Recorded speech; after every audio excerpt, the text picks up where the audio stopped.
for manual. Do you need to use manual mode to be considered a professional photographer or to be taken seriously? Welcome to White House Studios and my Business of Photography channel. My name is Rosh. This video is about using manual mode and answering the question, do you need to use manual mode to be considered a professional photographer? On your camera's DSLR dial, or maybe on the back of the screen, you'll have 4 traditional modes, and that's M, P, S, and A. Now, for those of you who are using a Canon or maybe a Pentax, you may see a TV or an AV. P represents program, or how I like to refer to it as panic mode. P for panic. So if you're not sure what to do, well, then put it on P and let the camera figure it out for you. Typically, the program mode sets what the shutter and aperture settings will be to give you a proper exposure. The M represents manual, and in this situation, you figure out which is the shutter and aperture mode best for the exposure that you want. Now, you have guides, but let's talk about your other options. If you're not quite ready for full manual, you might want to consider the S, or shutter priority mode. You select the shutter and the camera selects the aperture. And the A, or aperture priority, means you select the aperture and the camera selects the shutter. So if you're not ready to use full manual but want a little more control over your camera, definitely consider the priority modes. Now, it's common for photographers to ask, well, which one should I use? Aperture priority or shutter priority? And there are good reasons to use each one. Now, quite often the default is aperture priority, but I disagree with that. I like shutter priority because I want to be in control of the shutter. There are times when I want to show motion. There are times when I want to stop action. However, if I'm on aperture priority, yes, I can control the depth of field. However, there are situations where the shutter will slow down so much that my camera images are blurry. However, if you want to be in control of your depth of field, well, then aperture priority is a good way to go, especially if you're outside where there's plenty of light and you're not so worried about the shutter slowing down too much.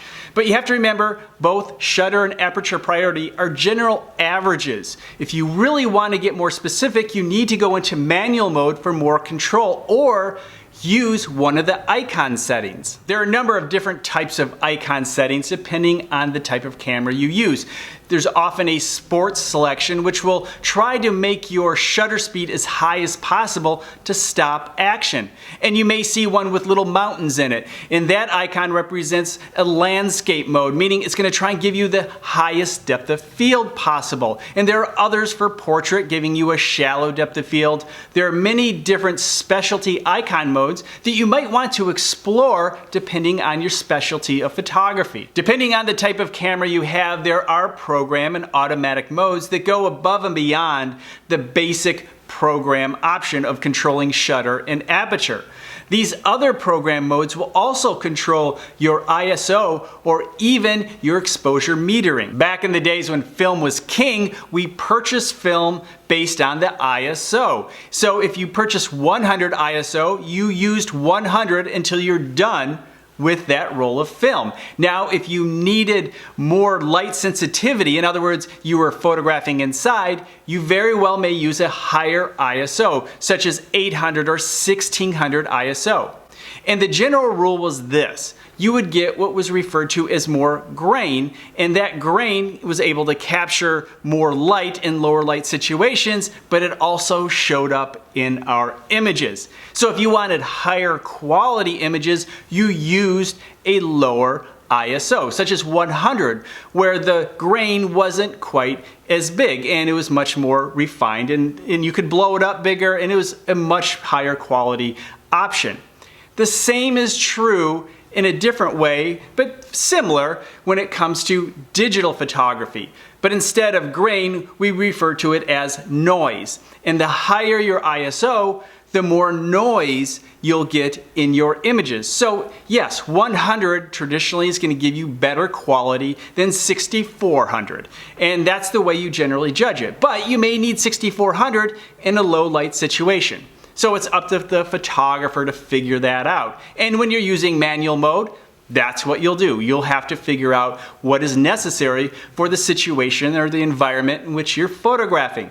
If you're using the program modes, well, then the camera will decide for you, and you very well may not agree. There are situations where using program may be the best way to go.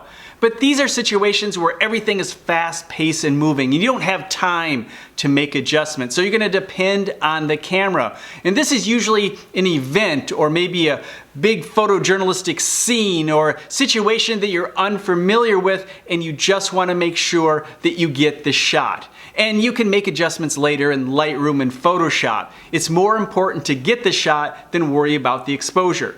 But that's only a small percentage of the time. The rest of the time, I think you really want to be in control of your camera. To answer the burning question, do you need to use manual mode to be considered a professional photographer? Well, here's the bottom line. The mode you use has nothing to do with the value of the photographs you create, nor if you should be paid for those photographs. However, using manual mode gives you more control over your camera, and that will help you create your vision or your client's vision much easier. As a professional photographer, it is your job to be able to create your client's vision or your vision of the project that the client is looking for.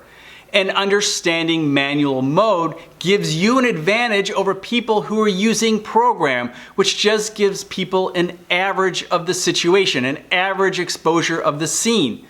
But there are ways in which you can enhance that scene and create a better image of a scene or situation or subject if you understand the modes of your camera inside and out. People hire photographers for their consistency. Their consistency or ability to create a consistent vision or style.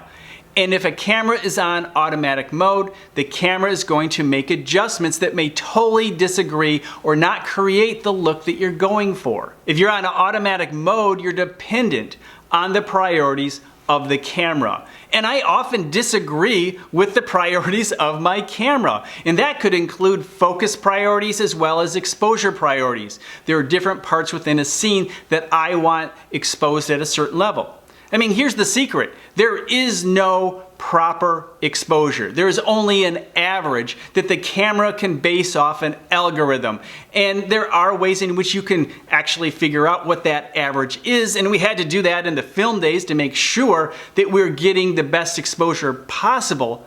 But the reality is you can overexpose part of your scene and underexpose another part, and it can still be an incredibly great photograph because the vision, the emotion, and the overall look that you're going for came through, which gave an impression, a reaction to the viewer that maybe if you just created an average, well-exposed photograph, wouldn't be the result. So you don't have to use manual to be a professional photographer, but I highly recommend it. I'll see you in the next video.